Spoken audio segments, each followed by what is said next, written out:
introduction, one of the first lessons that I received at the yoga ashram when I first started learning yoga and cooking was that before we begin anything, it's good to offer respects to our teachers and to express gratitude to our teachers. So as I chant an invocation in Sanskrit, I invite you to think about at least one teacher that has made a real difference in your life, and feel the gratitude in your heart. Om Agyana Timirandasya Gyananjana Shalakaya Chakshurunmilitam Yena Tasmai Shri Gurave Namaha. Thank you again so much for having me. We're going to speak today about a little bit about Ayurveda. I'm not going to go into the depths of Ayurveda. This really is a cooking class. So we'll speak about the importance of seasonal eating. And I will show you two very simple recipes that you can prepare at home. They're very versatile recipes. And basically, they're really good. They make a complete meal for every time of the day, for every season also. They're very adjustable. Like I'm going to show you how to make a Kitri. Kitri is a traditional Indian dish which combines lentils, grains, and vegetables together. So it's like a one-pot meal that you can adjust and make in many different types, in many different ways. And then we'll make a sauce on the side called cilantro cashew chutney that goes really well with that as well. And I really hope with this class that this class will inspire you to cook more fresh meals at home. One of the main Ayurvedic principles is preparing food that's full of life. And I would add also food that's full of love. And these are perhaps some of the first lessons that I received when I first started learning how to cook at the Bhakti Yoga Ashram in Bulgaria. And one of the things that also inspired me throughout the years is to learn how to use food as medicine, how to learn about the medicinal properties, the healing properties of foods, and how to determine what foods are good for me depending on how I feel. Now, I have to confess I had to learn this the hard way, because when I was 18 years old, I was full of energy, I was pretty healthy, and I decided to fully absorb myself in spiritual practice and service. And my meals, I was a vegetarian, I was selective of what I eat, but I kind of neglected when I was eating. Sometimes I would skip or delay meals, or sometimes I would eat just cold leftovers. Food was not the focus of my life, even at the beginning of my spiritual practice. And what happened is, down the road, a few years later, I became really sick. I developed a severe digestive disorder that later on turned into an autoimmune disease. And it was very difficult for me. So for several years, I focused on my spiritual practice, on my service, and maybe some of you choose periods of life when you focus on your studies or a job. And then health and food kind of comes to the side. It's not something that you worry so much about because you're pretty healthy and have a lot of energy. You don't get a lot of reactions no matter what you're eating. So I was like that a little bit. And when I became really sick, all of a sudden, my ill health became the biggest obstacle to my spiritual practice. And this was a big lesson for me. This is when I started to really understand the teachings of the Bhagavad Gita, which I was studying for a number of years, and understanding that the body is a gift. The body is a gift from God. I am there to take care of it. The body is the vehicle. In Sanskrit, it's called yantra or deha, one of the words that denotes the body. The body is my instrument with which I can contribute to this world and achieve my dreams and everything that I want to do in this world. but also achieve spiritual perfection, if you will. So I had a big change of consciousness, change of perspective, starting to learn how the body works, how the mind works, and what my nature is, and how to take care of them. So this is when Ayurveda came into my life. And really, Ayurveda, what is Ayurveda? Ayurveda is the traditional medical science of India. And it is the science that first and foremost teaches us what is good and what is bad for an individual, for each one of us, in terms of diet, routine, or lifestyle, and environment, the environment we live in. So these are, like, you may call them the three pillars of health. The diet, the food we eat affects our health, our lifestyle, our routine that includes exercise and sleep and work and recreation and all of that. And then the environment we live in, that's also geographical location, your house, if you will, but also our relationships, like our relationships with other people, humans or animals or plants in the environment. So all these three affect our health. And whenever you think of, oh, my health is not good, or I want to be more healthy, I want to focus more on my health, then think about these three and evaluate them in your life and think, okay, so how is my diet?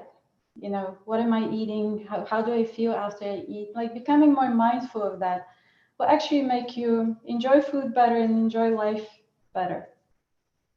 So that's a little bit about Ayurveda. I'm not going to go into the details about the three doshas, the Vata, Pitta, Kapha. These are famous words in Ayurveda. But one thing I want you to keep in mind is what is good and what is bad for an individual. That always depends. It's very personal.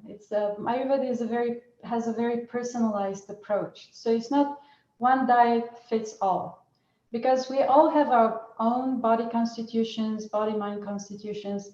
We're all unique individuals with our unique imbalances, with our unique conditioning, with our unique age and where we live and how we live and the season we're in. So we have to consider all of these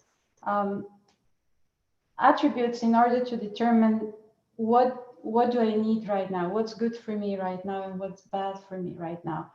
And those of you who are a little bit familiar with Ayurveda, maybe you've read some books or articles or something, and you will notice that sometimes Ayurveda is presented as a set of rules, like do this, don't do this. And it can become a little challenging and a little intimidating. But I don't really see these as rules. I see them as guidelines. It's like a friend who is telling me, because sometimes I don't always know what's good for me. How do you know? You have to learn a little bit more and connect more with your body, learn how your body works a little bit more. But if you don't know, then maybe you need somebody to guide you, just to tell you, like this is a really good ingredient. Like, take for example broccoli. Broccoli, very nutritious ingredient, and it's really delicious and it's beautiful. But you eat broccoli and you feel boosted, you feel great, you feel light and energized and nourished. I eat broccoli and it makes me very bloated. So why is that? It's because the same broccoli with the same nutritional value,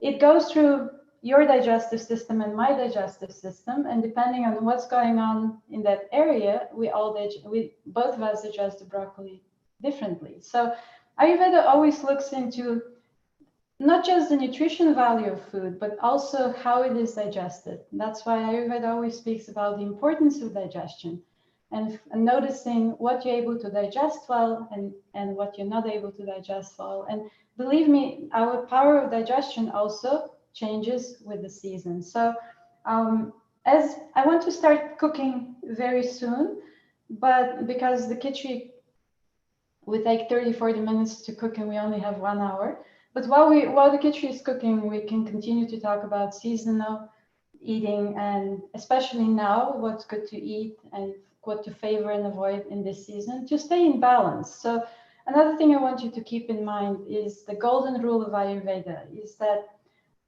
energy of similar, like increases like if outside is cold and rainy and windy, like today in New York City, and you eat cold foods and very light foods, like very airy foods, like increases, like you increase that cold and airy energy, also called vata in Ayurveda. You increase that in your body. It's not going to balance you, but we always balance with the opposite.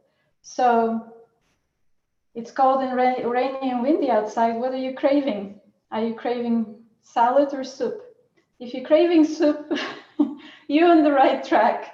If you're craving salad, maybe your body is a little bit more out of balance and you keep craving the things that perpetuate your imbalance. So we always balance with the opposite energy. So keep that in mind as we're going through our class. Vinit, I could take one quick question right now if you wanted to add something else, Vinit? I think you addressed this, but one of the questions speaks to... We cannot hear you. I don't know if you're there.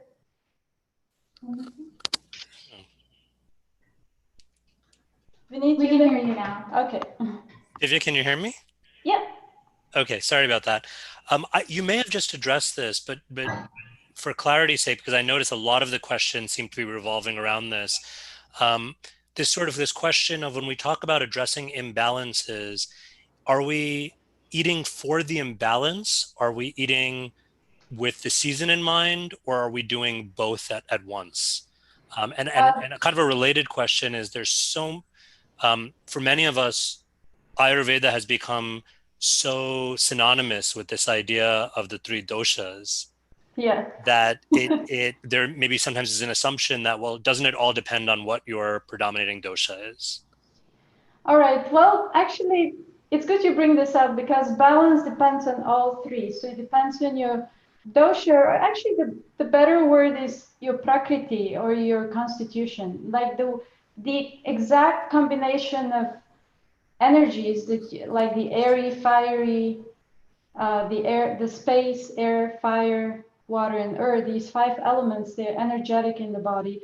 The exact combination with which you were born, that's your constitution. And that's your perfect reference for health. That's where you always want to come back to.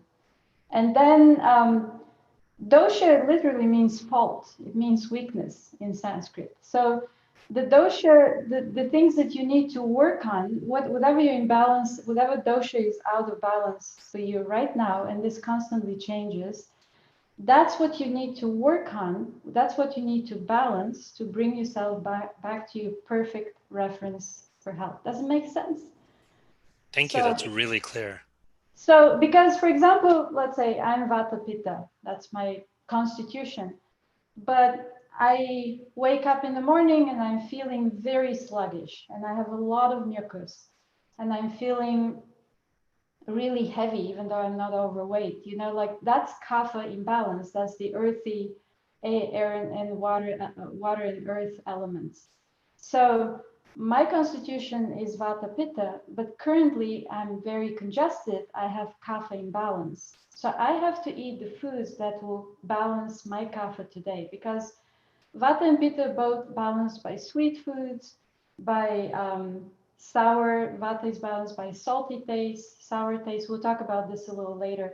So, but these tastes bring kapha out of balance. So if, let's say I need some grounding rice because I know my dosha is Vata, but I'm very congested, my kapha is out of balance.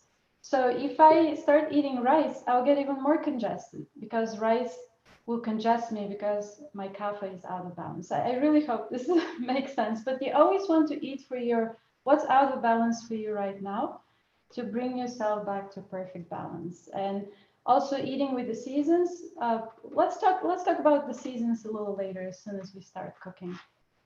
Unless you want to prolong the class a little bit after 7 o'clock, we can do that too. We appreciate that, and we'll try our best to stay within that hour framework. Yeah. But particularly when it comes to sort of these extra questions, we appreciate you being so generous with your time. If you do have the time to hang on a little bit longer, we can keep the webinar going longer for those who are able to stay. Okay. So let me start cooking the Kitri, and while this is cooking, we'll have half an hour to talk about many other things. Now, Kitri, it's spelled in many different ways. We'll send you these recipes so you can follow the recipe at home as well, exactly.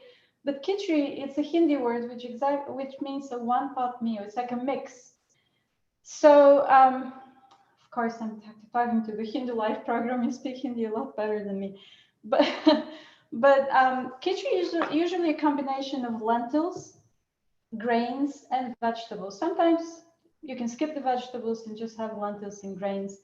But basically, a combination of lentils, grains, and vegetables. When you cook them together, it becomes a complete protein meal and also a complete meal. So I love it. It's so convenient because it just requires one pot to prepare it. It's ready within 30 to 40 minutes, depending on how long, what your stove is and all that.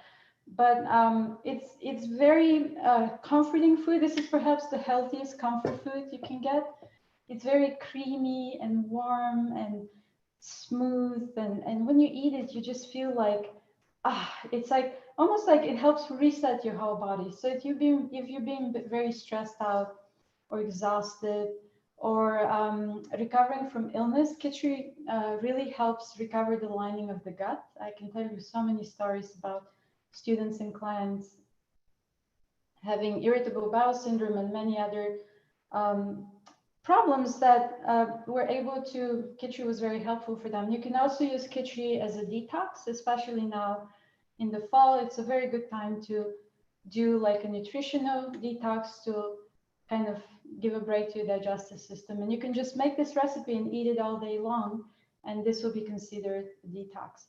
So today for a recipe, we're going to use red lentils. They're very common. We're using yellow split mung. And we'll give you some resources of where you can get it organic if you prefer that. We're using Basmati rice. Basmati rice is and this is organic from the Himalayas. It's considered the best quality rice. It's very fragrant, a little less starch. And then we're going to use quinoa. I like to add quinoa to the rice because it makes the Kitri a little lighter. You can just use one type of grain and one type of lentil. No problem. I like to mix them up a little bit. So I want to show you how you can do it with 4 ingredients, 2 types of lentils, 2 types of grains, but you can also totally do it with 1 type of lentil and 1 type of grain. And then we're going to add some vegetables. I got these all from the farmer's market. I got a really nice turnip and a carrot. And then we're going to add some tatsoi spinach, it's back there. I'll show it to you a little later. But you can add any kind of vegetable as well. So usually, honestly, I make a lot of Kitri because when I'm very busy, Kitri is like my savior to have a fresh meal quickly. But also, sometimes you can make Kitri just before you go shopping. Like whatever leftover vegetables you have in the fridge, you can quickly chop them and add them to your Kitri. So I will start heating the pan. I prefer using a pan prefer to use more like a saute pan. You see, it's a little shallow and more wide. It makes the Kitri less mushy, but you can totally use a stock pot as well. So I'm heating it on medium-low heat. When you first start heating your pan and then add oil or ghee, it just helps season the pan. Make sure the pan is not too hot. And I'm going to use Ayurvedic cultured ghee. This is our Divya's Kitchen brand. We make it at the restaurant by taking organic grass-fed cultured cream, and we culture it ourselves. Then we churn that cultured cream yogurt into fresh cultured butter, and then we cook it. It's a 3-day process, but the result is truly medicinal Ayurvedic ghee. So when ghee is made from cultured butter, it's much lighter in terms of cholesterol and fat. It travels easy in the body and it doesn't make you gain weight, but it nourishes your brain really, really nicely. On our website, you can purchase it on our shop at Divya's Kitchen, but also, and there you can read a lot more about this particular ghee. If you prefer to go vegan, so ghee is lactose free, more or less, almost completely lactose free. Usually people who have lactose intolerance don't react to ghee. But if you prefer not to use product derived from dairy, then you can start this with olive oil.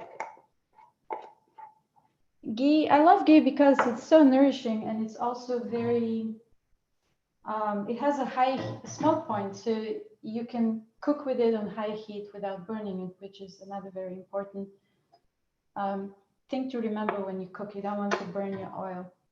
Now, so here, we'll show you the other camera right now. We'll move to the other camera so you can see the ghee is completely melted. I wish you could smell it because it smells so good. And here I have the red lentils and the yellow split mung, which I have soaked for about 30 minutes to an hour ahead of time, and I washed them really well and I drained them. So I'm going to add them to the ghee.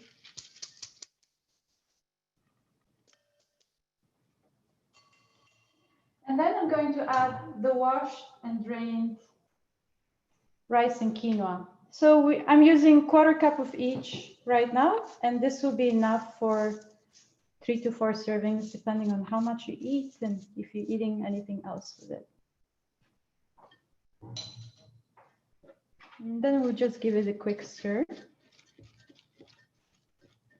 And now I'm going to toast this on low heat here on the pan until the lentils and the grains kind of dry up. And I learned this from my Ayurveda teacher, Vaidya Mishra, and he explained that when you do this, especially when you soak the lentils and the grains, and when you toast them like this, it reduces the lectin level in those ingredients. So a lot of, there's a big talk about lectins. Lectins are the proteins in most plant-based foods, actually. You can avoid them.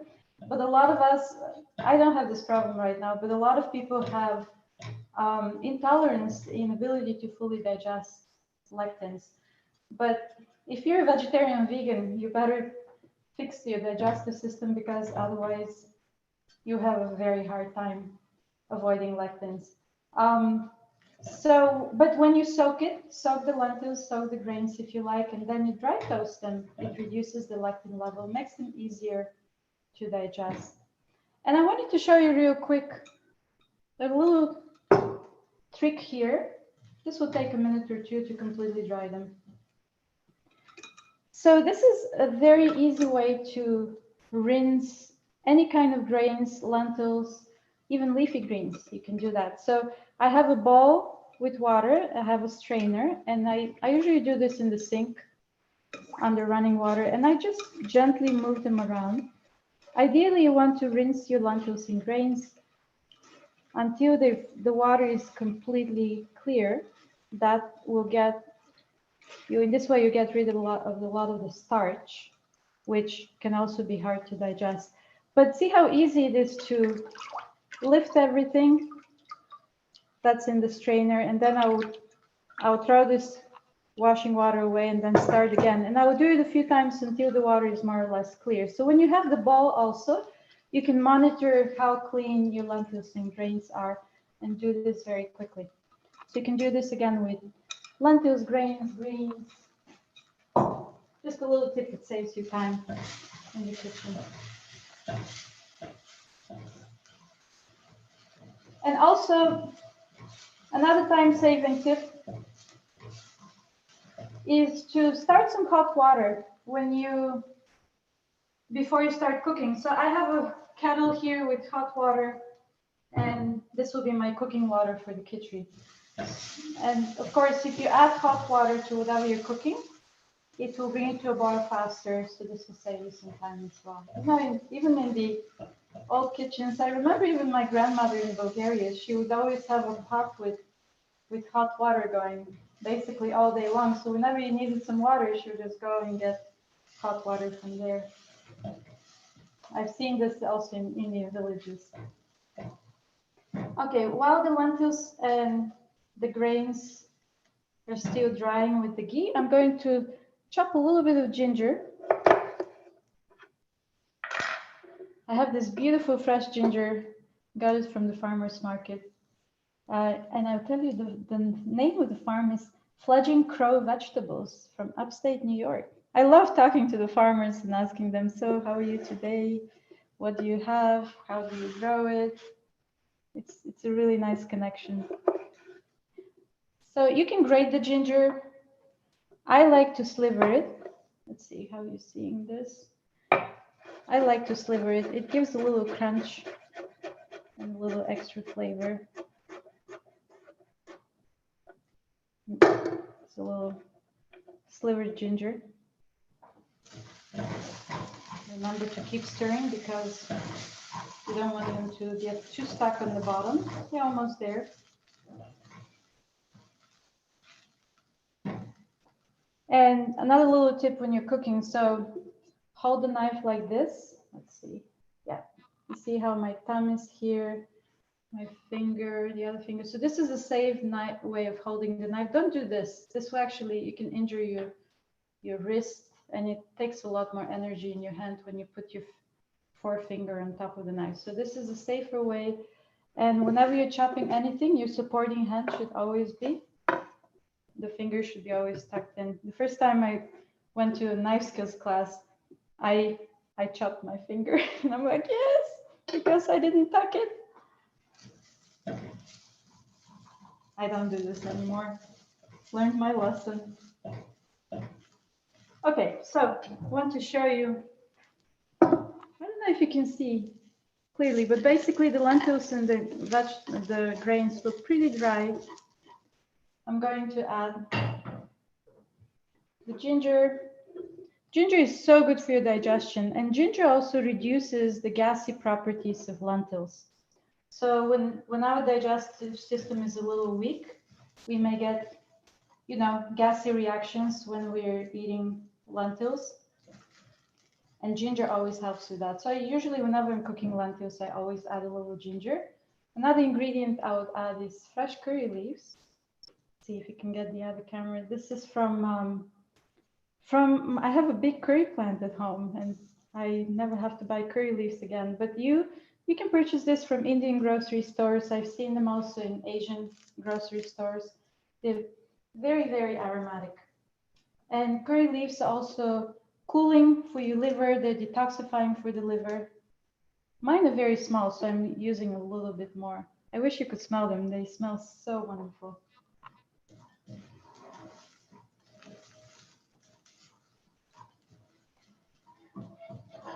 And I'm going to add some water now.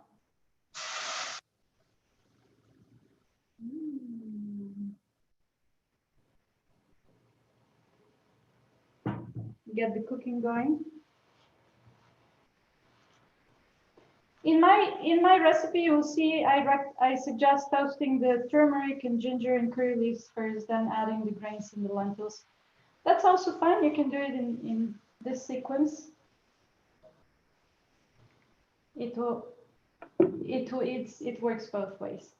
So let's add some turmeric now. This is an essential spice for Kitri. I mean, those of you who have had Kitri notice it's always yellow. But we're adding turmeric not just for color. We're adding turmeric because it is a super spice. It is just so important for your health. Of course, there is so much scientific research on turmeric. Nowadays, I added half a teaspoon of turmeric. And Ayurveda has described these properties thousands of years ago. Turmeric is, of course, is very powerful anti-inflammatory. We've all heard that probably. But turmeric is also very good for cleansing the liver. And when your liver is clean, your blood is clean.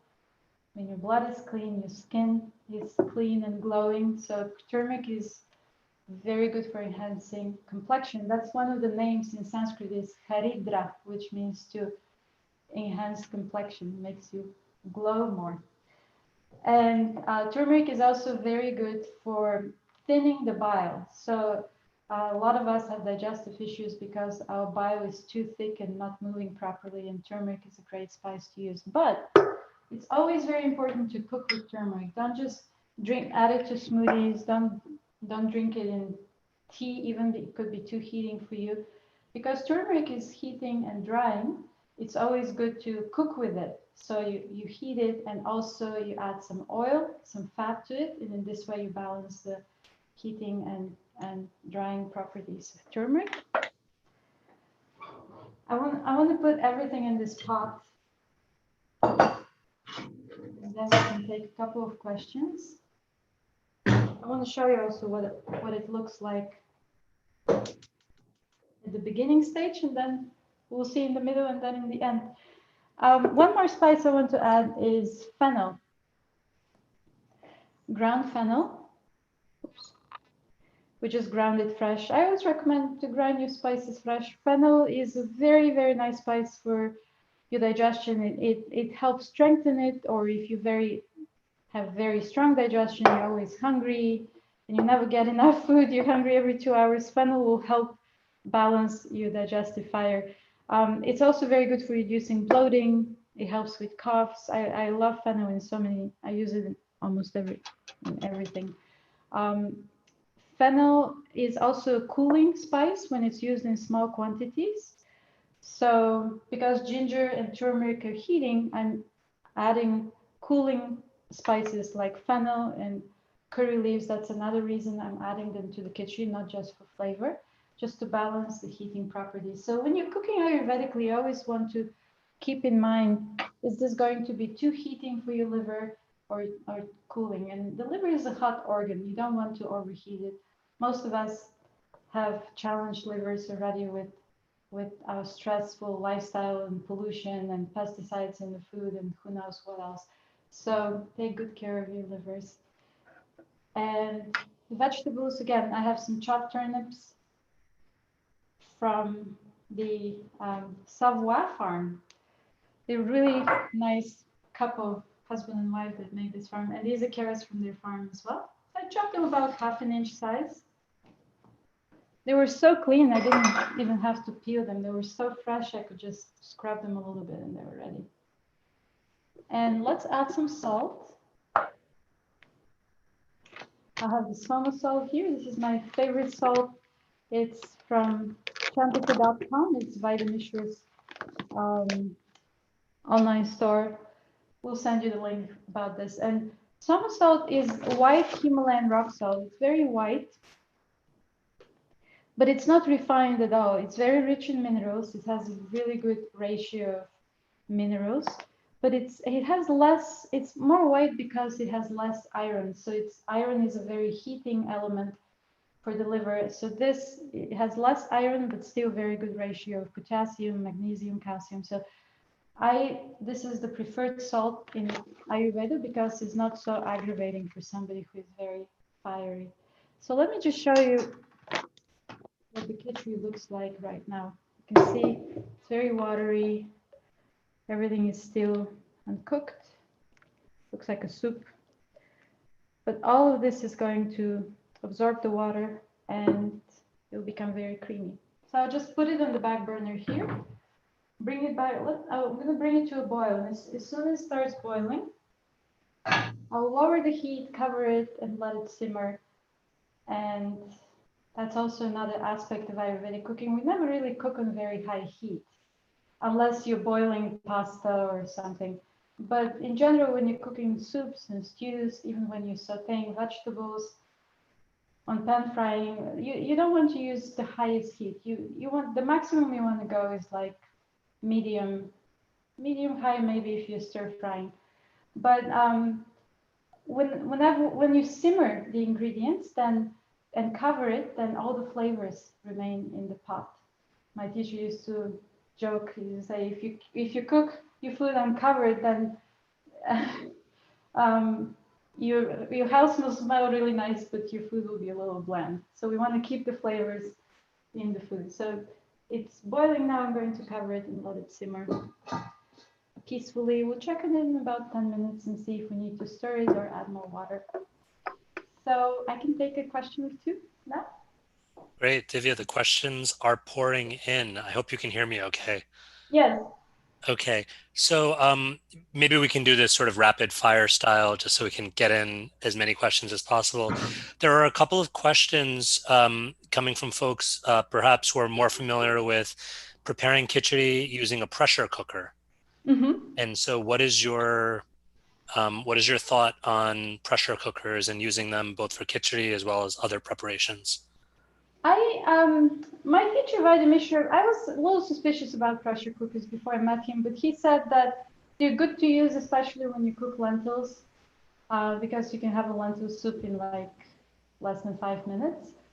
But my experience cooking khichdi in a pressure cooker is that it becomes exceedingly mushy. It's very hard to control the consistency. So unless you want it to be really like broken down and very mushy, almost like baby food, then, or if you don't mind the consistency, and if cooking it in a pressure cooker will save you time to have a fresh meal rather than eat leftovers or go eat out, then yes, cook it in the pressure cooker. I usually don't do it in pressure cooker simply because I cannot control the consistency.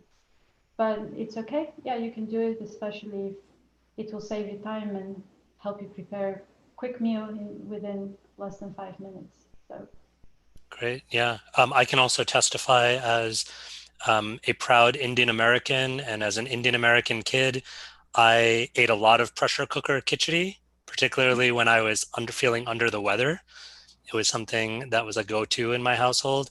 But I do have to admit that throughout my entire childhood, I just assumed khichdi was always mushy, and it was only later in life, having um, seeing other ways of preparing it, that I realized that it doesn't have to have that sort of almost baby food-like consistency. So thank you for sharing that. A yeah, couple of quick just questions. so you know, I have this beautiful, look at this. This is that soy spinach.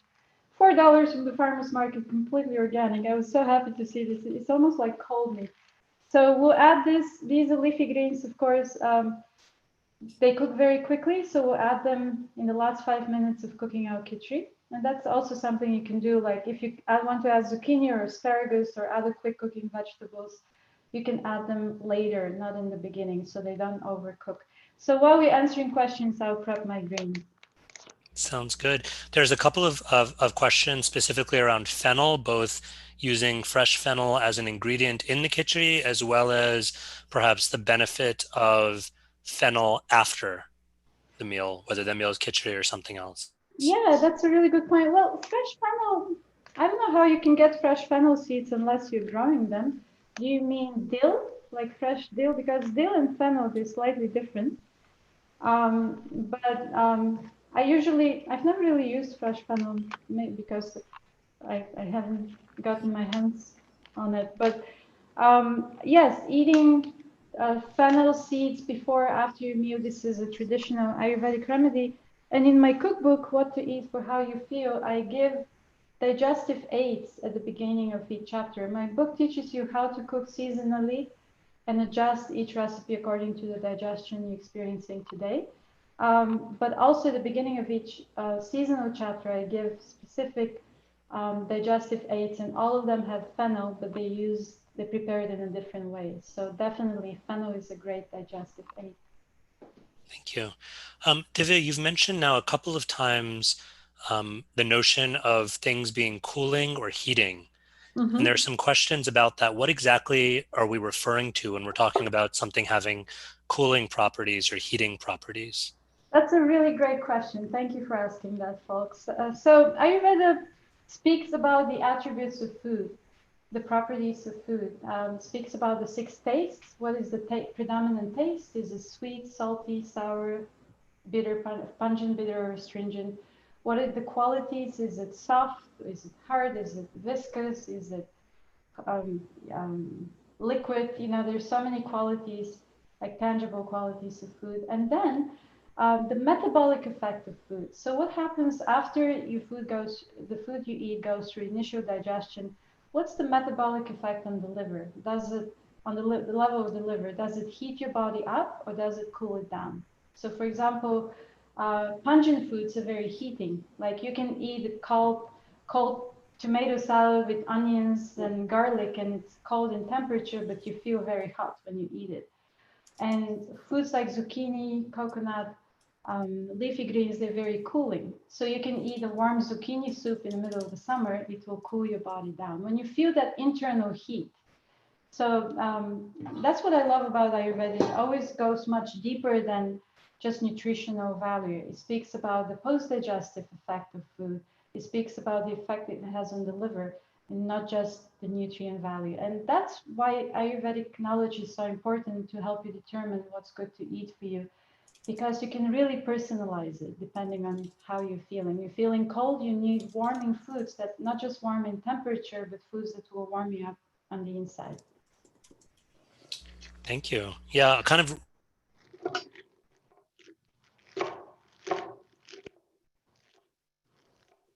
Can you hear? We can hear you. Okay. You can hear me, yes? Yes. Sorry about that. We're still struggling with the technology a little bit. Some related questions around heating and cooling have to do with particular to as we head into winter, what are those particular vegetables or foods that are inherently warming? What similarly perhaps are some foods you might recommend that can guard against mucus buildup as we head into this season? And especially as the weather gets cooler, how might we constructively and in a healthy way engage with the cooling properties of certain foods? All right. So that's several questions. So let's talk more about seasonal eating. So again, it's getting cold and windy and dark. So we need to balance with the opposite qualities of food. So we need foods that are grounding. They're heavier. Like think about vegetables that are more grounding. Probably the vegetables that grow in the ground, the root vegetables, they're heavier, they're denser. So these are very good foods to eat in the winter. And among them, some more heating foods are like red beets, for example. They're a little more warming, not very heating, but they have a warm property. And then basically all root vegetables are good for the winter. You can add heating spices. So you using not just warm food, but also food with warming properties, like spices like black pepper, cinnamon, cumin, chili peppers, of course. I didn't add chili to the kitchen because I want to put it in the chutney, but ginger, fantastic for the winter. And it also helps, it really, these are warming spices that keep you warm on the inside, even hours after you have eaten. So avoid foods that will congest you more in the winter. Coconut, for example, because it's very cooling. Coconut is very heavy also. I personally avoid cooking with coconut oil until I have to prepare a vegan dish and I need coconut oil for that. But or coconut chutney is not really a winter dish. It's more for the summer. It will be great for you for the summer. Avoid also vegetables. I mean, what's not in season, and you can see even just going to the farmers market, you can see what's out there. We need to have more fat and more protein because these are heavier foods richer in fat and protein. They're more grounding, so it helps us withstand the cold temperatures. So I use a lot of ghee and olive oil. A lot. I use a little extra, also because in the winter, maybe you noticed your skin became so dry just a few weeks ago. So all of a sudden, so we need to oil it, so to say, on the inside, eating more, a little bit more fat, so that it keeps us moisturized on the inside as well. And also put something. You can put ghee on your hands as well. Nuts are very heavy and grounding. I always soak the nuts before I use them, just to make it easier to digest, like that. Great. Do you have time for another question, or should we? Yeah, I will be prepping my cilantro chutney because I see that we only have like less than 10 minutes. So I would just be chopping cilantro, which doesn't need much explanation, but we can keep taking questions. So there are some questions, and I'm going to try to combine a bunch of these questions together. So bear with me. There are a number of questions that are asking both, on the one hand, about the challenges that come with cooking for one, and particularly around some notions of perhaps not prepping things in advance, freezing and reheating, which perhaps is frowned upon. Yes. So that on the one hand, and then That on the sounds other good. hand, or the other end of the spectrum, maybe cooking for a family with very different needs, very different natures, very different challenges. So as you were saying earlier about sort of connecting to balance for the individual, um, trying to address that balance for each individual when practically you don't want to be making separate meals for each member of the family. Yeah, exactly. I mean, imagine a family of four and you have to cook separately for each, and God forbid, or if you have blessed with bigger family, that would be a real challenge. So, one way to address the differences in cooking for everybody's balance in the family is to make sure that you include all the six tastes of food in a meal. So by definition of the Ayurvedic definition, when you have all six tastes of food, sweet, sour, salty, pungent, bitter, and astringent, then this meal or dish becomes tridoshic, which means three dosha, balancing for the three doshas. Also, cooking seasonal dishes will be more balancing for everybody. And let's say your son is predominantly kapha dosha, which means he's heavier, he has more earthy constitution, and he needs spicy food. So somebody who is more earthy by constitution, they need very pungent spicy foods to boost the metabolism and help things moving and not get stagnated. So he needs spicy foods, but you as a cook, maybe you're like me, I cannot tolerate chili so much. It overheats me very much, and I just eat very little chili once in a while. So if you're somebody like me, and it's like, how do you make spicy foods for your son?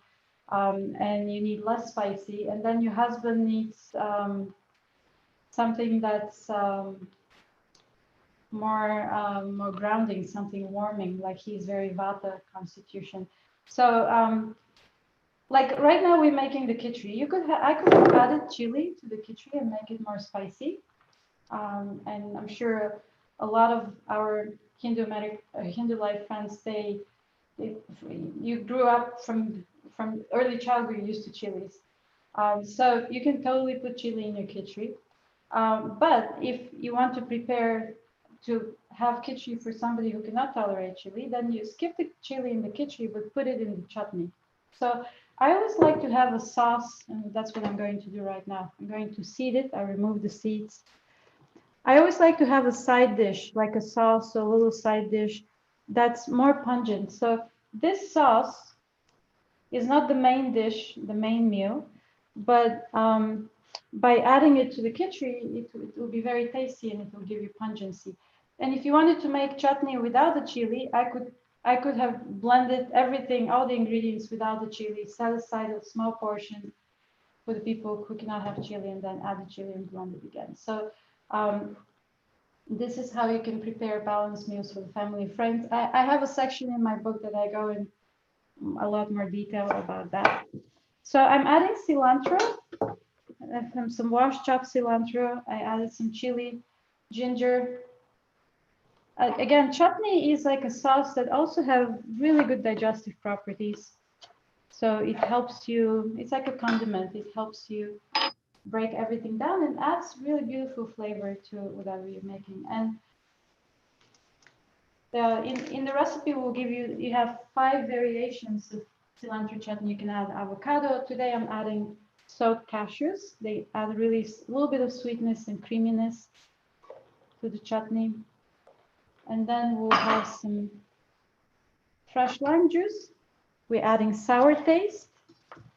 Lime is less acidic and more alkaline than lemon, so I prefer using lime. And also by adding lime, you're going to keep the color of the chutney very bright green, so it will help with the color as well. So cilantro is more of a stringent taste. Cashews, especially when they're soaked, they're sweeter. And we're going to add a little bit of maple syrup, just a tiny bit. This is really optional, but especially if you're using chili, I like adding a little bit of maple syrup just to balance the pungency of chili. And you can add 2 or 3 chilies if you like it really spicy. A little bit of water just to blend it. And it can be deceiving how much water you add because there's a lot of water in the greens themselves, so don't put too much at once. And now I'm going to blend it. It's really simple, that's it. And once we blend it fully, I'm going to add a little bit of olive oil and then briefly blend it again. I avoid blending olive oil for a long time because it releases a bitter taste. So now we're gonna make a little bit of noise. Bear with me.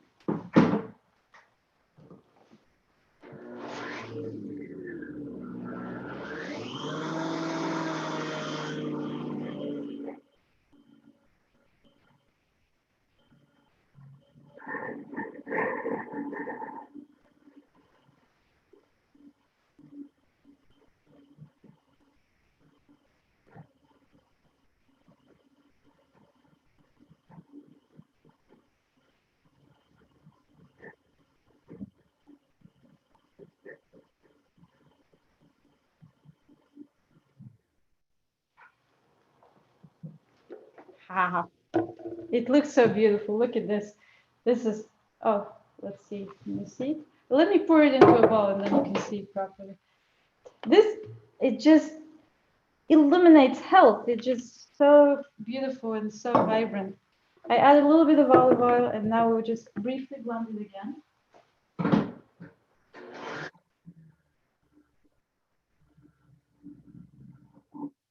That's it. And the kitchen is calling me. Just give me a second. Let's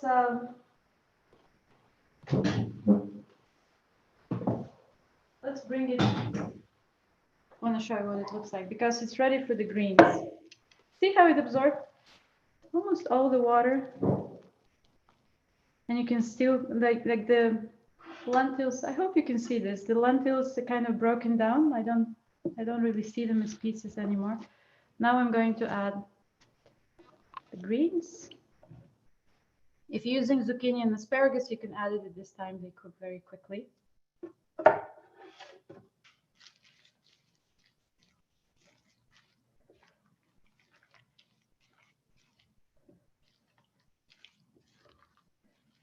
It's so beautiful. Look at this. It's smiling at you. Very vibrant.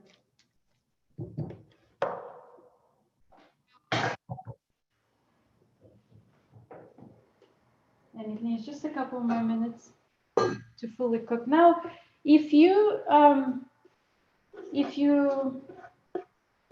don't even have time to cook even that, I wanted to show you we have these. We just released Divya's Kitchen packet products. So we have Kitri in a packet. This is like a meal in a packet, and you basically pour it. All the spices, salt, all the lentils and grains have been soaked and dehydrated again.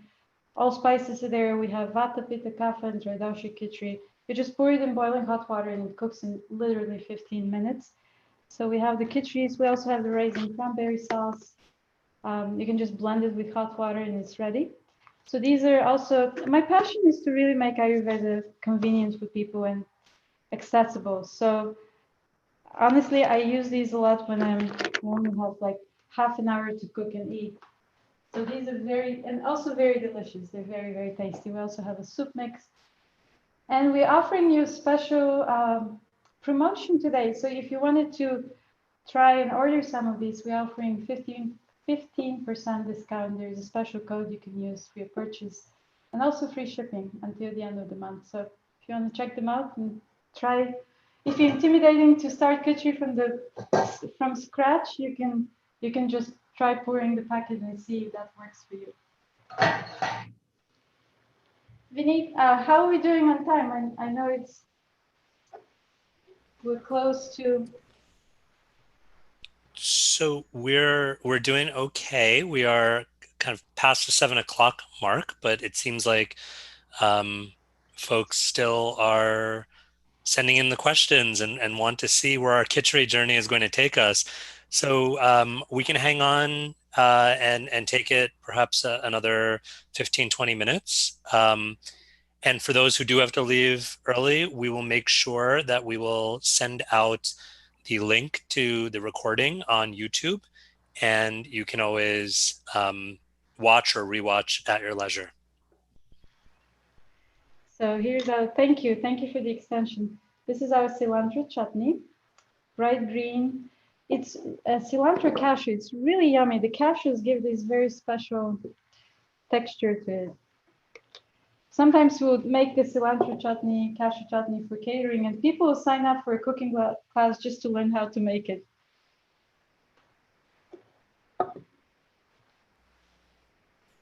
Divya, are you able to take a couple of questions? Yes. In the meantime, I'll be preparing my garnishes for the kitchen. I have fresh basil and parsley. I have a little balcony garden. I just picked them up. So that's what I will be doing while I'm answering questions. Yes, go ahead. Thank you. A couple of questions around flavor profiles and spices. So a couple of quick questions. One comes from an attendee who avoids the use of onion and garlic, and I noticed that you also have not included onion and garlic in this recipe. Yes. And so the question is around how to compensate for the lack of onion or garlic, and what can we turn to instead for that kind of real powerful flavor profile? Yeah, you know, I haven't cooked with onions and garlic for 30 years now. And it was part of of my spiritual practice in the Bhakti tradition, but also in the Sattvic Ayurveda practice. Like my Ayurveda teacher always recommended to only use them as medicine because they're very powerful. They have very powerful effect in the body, and they also have side effects. So I'm not going to go into details about this, but the gist is that onions and garlic are good to be used occasionally as medicine when you need them, but not every day to avoid the side effects. But you can make your food so flavorful just by using spices. Like this kitchen we're making today with all the spices, it's really flavorful. And by using how to cook with spices, you can make your food very flavorful. There's also a spice called asafoetida, or hing. In Hindi it's called hing, which has very sulfury flavor, and onions and garlic are rich in sulfur. That's why they have this strong flavor, strong aroma. So you could use a tiny pinch of asafoetida. It's very hard to find really good quality asafoetida. I like Pure Indian Foods. It's an online grocery store for organic Indian ingredients, and they have really, really strong and pure asafoetida. But be careful with the ones from the Indian store. They have a lot of additives. So that's something about the onion and garlic. Look at our kitri. This is what it looks like in the pot. And I'm going to garnish it. I'll pour some into a bowl. Let it cool down a little bit, and then we'll add some garnishes. Actually, I'm going to add a little bit of olive oil now. You can add olive oil at the end of cooking. Or if you're cooking at a lower heat, you can also cook with olive oil as well. Just keep in mind olive oil has a lower smoke point, so you don't want to burn it while you're cooking with it. Another question? So there are a number of questions that I'm trying to combine that all seem to be revolving around convincing a skeptical spouse or partner about khichdi, perhaps about Ayurvedic cooking in general, but particularly khichdi. And one interesting spin on that question is asking about someone who maybe has an aversion to or lacks intolerance for more traditional Indian flavors. Is it possible to adjust the khichdi recipe to lean more towards other kind of flavoring profiles like Italian or Mexican flavoring, for instance? Yeah, you can totally make Italian khichdi. So first of all, let's go back to this question. Convincing your husband, skeptical husband, you know, the proof is in the pudding. So if you make a really good khichdi and have him taste it and experience how delicious it is, but also how good he would feel, hopefully he'll feel really good. afterwards, then there is nothing more to be said. Kitri may look really. I mean, this looks beautiful right now. It's really colorful and beautiful. It smells amazing. I wish you could smell it. And when you eat, it's just so easy to eat. Also, you just need a spoon and very easy to eat. But it has something so comforting. You know, when you're eating it, you almost feel like you're getting a food hug. It just like you feel somebody's hugging you, and it almost like melts your heart. So I would say convince your husband by making a really good kitchen for him and winning him that way. And the what was the other question? In Italian. So yes, see, Ayurveda is a universal science. You don't have to just eat Indian food or Indian Ayurvedic food to be Ayurvedic. My passion is to apply the Ayurvedic principles of digestion and food compatibility to any kind of cuisine. So you'll see in my book I have lasagna and risotto and a French dish and Asian dish like the Asian stir fry and things like that. So I would suggest for an Italian flavor, you could I have, for example, I make like a minestrone soup, and this will be my next cookbook. And I use lentils and I use barley instead of rice. You could also use quinoa if you're gluten intolerant. And you kind of cook it and you use Italian herbs like basil and parsley and oregano, maybe a little bit of rosemary, but you can totally make an Italian kitchen as well. And creative, yeah, try with Mexican. I mean, there is a Mexican dish with beans and rice. I just avoid the large beans because they're harder to digest. For most people, they make you very gassy. So maybe replace black beans, for example, with black beluga lentils and create, and again, the herbs and the spices that you're using, this will give you the Italian or the Mexican flavor. But again, and something to consider to make it Ayurvedic using fresh ingredients and applying the principles of food compatibility for digestion, which I don't have time to go into this right now, but I describe it in my book.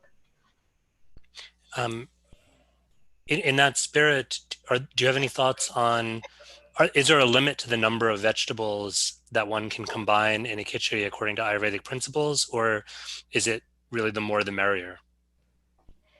Well, usually it's easier in your digestion when you use less ingredients, especially if you have compromised digestive system. So again, see how you feel, and if you're very hungry and you have strong appetite and you can break down stones, then you can add more variety of vegetables. But I usually stick to 3, maximum 4. And if I'm cooking for somebody who is really weak and not able to digest food very well, then I'll probably just use 1. So it always depends on where you're at, and also what vegetables you need to use so you don't throw them out. They don't go bad. We have a question from a student who's asking that, particularly given the lifestyle of students at places like Princeton and Yale and elsewhere, there's almost constantly eating leftovers to survive. So for a student who has to meal prep and is almost invariably constantly eating leftovers, if we absolutely have to eat leftovers, what practices might you recommend to mitigate the consequences or to move us in a healthier direction, even if we're not all the way there yet? Yeah, I always, and that's just before I answer the question, I want to preface that Ayurvedic lifestyle and diet and eating, it shouldn't stress you out. So if you know that you have to leftovers and you're stressing over it, and it's like, oh, I'm doing something bad for myself again, that's not healthy. So the healthier attitude is like, okay, I know what's the ideal and I'm working toward it. But right now, the reality is that that's all I can do. So I'm doing my best. So that will be a healthier attitude. So and you'll feel less stressed about it. Yes, what you could do is, first of all, don't microwave your food. If you have to reheat it, leftovers will create more congestion for you. So That's why we recommend avoiding them. But if you have to eat them, maybe I use a toaster oven instead of a microwave. Or you could have like an instant pot, for example. You can keep your food warm, like the food you cook for lunch. You can keep it warm, so you don't have to reheat it and eat it for dinner. Or you could slow cook it overnight. You can set it up and slow cook it overnight. Again, in the instant pot, you use a slow cooker. In this way, you have fresh meal when you wake up, and you don't have to stir it or do anything for it. And little tips, you could use the Fennel digestive aids that I have in my book, or you could have a digestive tea. I find teas to be really the easiest way to mitigate hard to digest food. So if you have just simple ginger tea with your leftover meal, this may help. But also try to don't make this your norm. Like try to make it an exception, because in the long run you'll be paying a price with your health. Make it the exception. And or if you're not there yet, you're a busy student, you have to do so much and you don't have time to cook. I totally understand that, even though I have a business and I'm doing so many things right now. I understand how you can be busy, too busy to cook. But just try to work toward it. Make it a goal. Don't just settle for always eating leftovers. Thank you. Very well said. Divya, you mentioned stress, and so I'm wondering if there are either specific foods or specific approaches to food that Ayurveda points to specifically to combat challenges as far as mental and emotional wellness. Mm. Um, whether we're students, whether we're in the working world, but knowing that very tight mind-body connection that exists. Is there anything that you could recommend as far as adjusting on the diet side that can impact emotional and mental wellness? Yeah, so well, there's so many ways to answer this question, honestly. In Ayurveda, we always look for the cause of the problem. So, what's causing it? Are you feeling mentally, emotionally unsettled because you just had a family death in your family and you're grieving? Or are you just overwhelmed with everything that's happening in your life? Or are you feeling very sad about something? You broke up with your boyfriend or whatever. So you always have to look for the cause. And when you find that the cause, then you would see, okay, so what can I do to balance myself? So let's say you're very stressed out because you're just on the go all the time and you're working on so many things and you're at school and exams and so many programs and so much to read and study and it's just and then your social life and you're just so much at once. And if that's the problem, that's usually that aggravates our vata. We feel very grounded and scattered. In this case, something that will balance you and feel you more settled and centered mentally, emotionally would be to slow down. And honestly, I constantly, every day, I was like, okay, slow down. I don't have to race. I don't have to walk so fast in the street. Just take deep breaths in between things. And pranayama, the yoga practice of breathing, is very helpful for this kind of, to address this kind of cause. So finding ways to consciously slow down can release mental emotional stress. And then again, looking for the cause first. This is just one example to address this question. Thank you. It's such a beautiful answer, and I think it speaks so much to this kind of paradigm shift that you're pointing towards or that you're illustrating here. So often, I won't even say in the West, I'll say like worldwide now, we've become so used to just thinking about, okay, the problem is stress. What's the solution? What's the magic, silver bullet that's going to solve it? And I'm really appreciating this approach to saying, well, before we can even talk about the stress, let's go deeper to look at what is the root cause of that stress Mhm. and trying to address that. And I think it's just such a beautiful way of approaching everything, is trying to dig deeper and look at a kind of root causes. Yeah, Um, and then when you address this, then you experience personal transformation and growth. When you address the deep cause of the issue, not just with health, but anything in life, then you internalize it. You reflect on it, and then you can truly grow through it, rather than just battling the symptoms, trying to yeah, patch things up.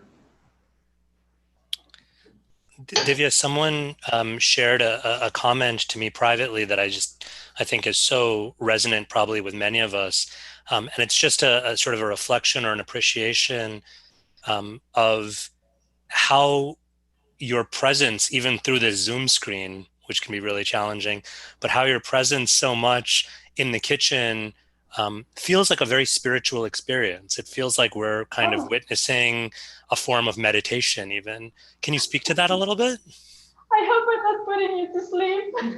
No, not at all. But I think at least I can speak for myself. I think um, it's a kind of a calming presence, but also one that feels very intentional and focused. And again, for lack of a better term, just very kind of spiritually grounded. So it almost, again, to echo this anonymous commenter, it feels like we're getting a glimpse into kind of a meditation practice. Oh, well, thank you.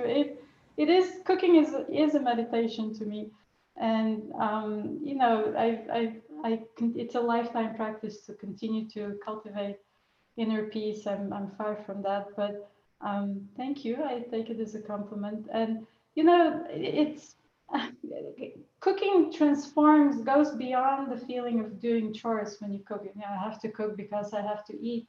When you actually look at food and ingredients as a relationship, and it's like, oh yeah, let's deepen my relationship with whatever I'm cooking today, and how does it feel. And when you start paying attention to the little details, why you're doing simple trivial tasks every day, this is when you begin to discover excitement, even in very boring activities. Cooking is never really boring for me, but sometimes I tend to go through it very fast because I have to move on to the next task. But yeah, you can make cooking a very calming experience in your own kitchen. It's actually very easy. I would like to finish the kitchen here. And talking about spiritual, I wanted also to finish my cooking. I always complete my cooking with offering a little blessing and chanting mantras to express my gratitude to God and everybody else who contributed to this meal today. So I'm going to garnish the kitchen. I chopped some fresh. I have this. This is basil that I'm putting right now. I love basil in kitchen. Just such a nice flavor. Basil is not just for Italian dishes. And a little bit of chopped parsley. You can also crack some black pepper if you like. And before I eat anything, and believe me, I do this at the restaurant as well, I never actually taste food while I'm cooking it. I always bless it first, or and then I taste it. This is my little secret practice in cooking that many people find weird, but that's just how I've been trained at the ashram. And I really enjoy that because when I cook without tasting, it helps me be even more focused, and I involve all of my senses to be completely present to the task. So I usually chant a couple of mantras. It doesn't have to be Sanskrit. It just the intention of expressing gratitude and asking God or whatever divine energy you connect to, bless this endeavor, bless the food. And I always pray that everybody who tastes this food and everybody who contributed to this food may also be blessed. So can you do a blessing? So as I chant the mantras, just send your virtual vibrations to the food because we want it to be really vibrant and uplifting. Nama Om Vishnupadaya Krishna Prishtaya Bhutale Swamini Krishna Kshetraya Prabhupada Priyayate. Nama Om Vishnupadaya Krishna Prishtaya Bhutale Srimate Bhakti Vedanta Swaminiti Namine. Namaste Saraswati Devi Gauravani Pracharine Nirvishesha Shunyavadi Paschatya Deshatarine. Namo Mahavadanyaya Krishna Prema Pradayate Krishnaya Krishna Chaitanya Namne Gauratvishe Namaha. Namo Brahmanya Devaya Go Brahmana Hitaya Cha Jagadhitaya Krishnaya Govindaya Namo Namaha. That's it. Thanks a lot. I wish you could try this. It's actually, let's try it. Kat, you want to try it? Let's see if we did a good job.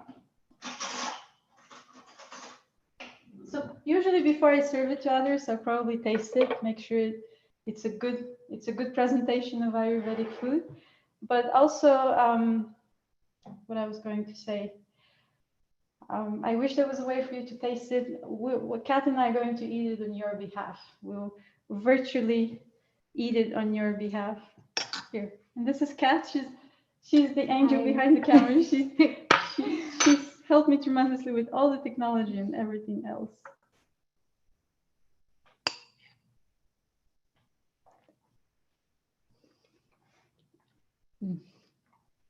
Delicious.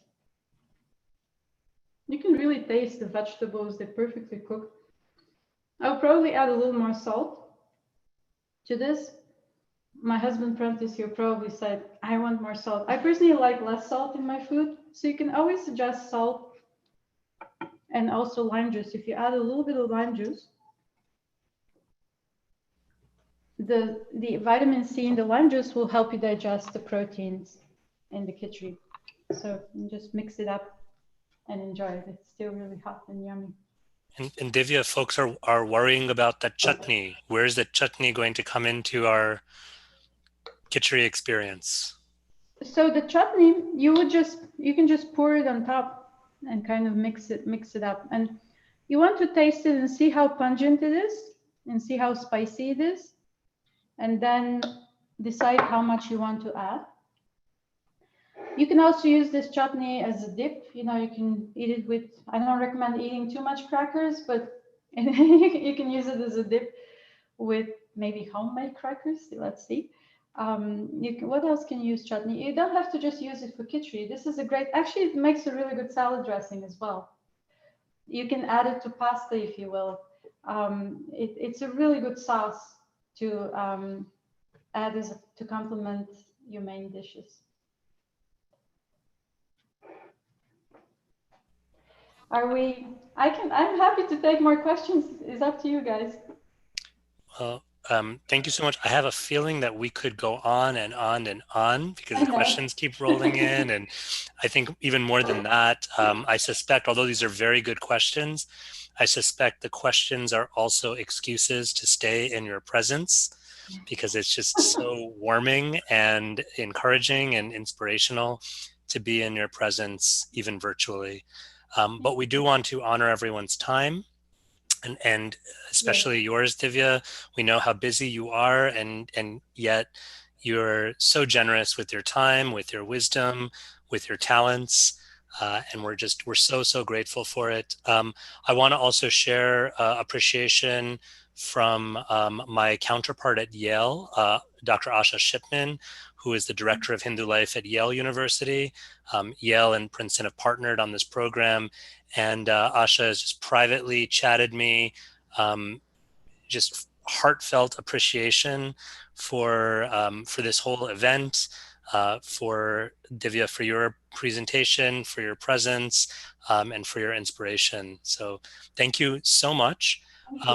I apologize sincerely to all the folks whose questions we did not have an opportunity to address, but I hope that you will avail yourself of learning more about Ayurveda generally and Divya's work in particular. We have some links that we can put into the chat box for you, and of course, we've shared that PDF. We'll also be sending every registered attendee and even folks who registered but couldn't attend in person the link to the full recording. So please, go back and watch or rewatch the video, and hopefully it inspires you to get into the kitchen and try some of this yourself. I know it's inspired me. For sure. Thank you. It's such an honor. I'm really humbled to be of service to all of you. Thank you so much for joining us and staying with us beyond the scheduled time. And Vineet, I just want to request, because I know you have a very exciting program interview tomorrow with two very special people. So if you don't mind, I'm definitely joining this program tomorrow on Zoom. So if you don't mind, maybe you can just quickly tell us about it, because I'm so excited about it. Oh my gosh. Well, that's kind of you. Thank you for reminding me. The Hindu Life program at Princeton University is partnering with a number of departments, the Office of Religious Life generally, the History Department, the Religion Department, our program in African American Studies, the Carl A. Field Center for Equity and Diversity, to host two remarkable individuals. We are hosting Reverend James Lawson, who is one of the world's leading theorists on the power of nonviolence movements. He went to India and studied Gandhian nonviolence and then brought this back to America in the midst of the Black freedom struggle, teaching and informing the work of people like Dr. Martin Luther King Jr. and John Lewis, leading the initiatives towards sit-ins and boycotts. Just really a remarkable individual who in some ways is the father of the nonviolence civil rights movement in America. He will be in conversation with Professor Rajmohan Gandhi, who is one of the grandsons of Mahatma Gandhi, and who is also a historian, a biographer, a journalist, and a peace builder and peace activist in his own right. The two of them will be discussing the relevance of Gandhian nonviolence in our own very politically and racially fraught and divisive time, and arguing that Gandhian nonviolence still has so much to teach us and inform us in our own day and time. So that will be tomorrow at 6 p.m. I'm going to put the link in the chat box, but please do register for that and join us for that webinar as well. And thank you, Divya, for that reminder to share that. I'd almost forgotten about it. We need to hear more people like that right now. So yes, thank you. And really, it'll be a very enriching experience, I'm sure. Thank you. And thank you all again for joining us on this Thursday evening. I think this experience and just sharing it together is, speaking of warming ourselves in this season, it was just such a warming and nourishing experience. So we thank you so much for sharing in it with us. Have a wonderful night and a wonderful rest of your week. And I hope to see at least some of you at tomorrow's webinar as well. Yes. Take care. Namaste. Thank you. Bye-bye.